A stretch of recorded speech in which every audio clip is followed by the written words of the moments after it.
Hoje trabalharemos a relação entre natureza e cultura e a maneira como isso caracteriza o ser humano. Poderíamos começar com uma pergunta: como explicar a enorme diversidade de comportamentos humanos quando se trata de uma única espécie, o ser humano, né? Ou seja, temos uma unidade biológica geral em toda a espécie, mas temos ao mesmo tempo uma diversidade enorme de comportamentos, de hábitos e de costumes. Podemos responder essa pergunta a partir da noção que, apesar de uma unidade biológica, todos nós, humanos, temos a mesma constituição física, uma constituição física muito semelhante, cada um de nós é inserido de forma diferente num contexto cultural. Ou seja, é isso que nos constitui como humanos. O antropólogo norte-americano Clifford Geertz diria que o ser humano é um animal incompleto biologicamente. Ou seja, nós nascemos com uma biologia preparada para vivermos várias vidas, mas a nossa imersão em uma determinada cultura fará com que vivemos uma vida apenas.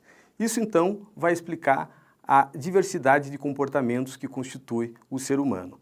Isso vale para a constituição dos comportamentos humanos e vale também para a composição dos seus comportamentos corporais, tão caros para o campo da educação física.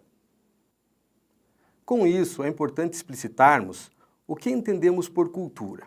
A cultura pode ser definida como as formas simbólicas pelas quais os grupos sociais dão sentidos às suas ações. Clifford Geertz dirá que o homem é um animal amarrado a teias de significados que ele mesmo teceu, e a cultura é justamente essa teia de significados e a sua análise. Ainda é comum o entendimento da natureza separada da cultura, como se o ser humano tivesse de um lado uma dimensão biológica e de outro uma dimensão cultural, como duas faces independentes sem comunicação uma com a outra. Como se fosse necessário primeiro o desenvolvimento e o amadurecimento dessa dimensão biológica para depois a produção da cultura.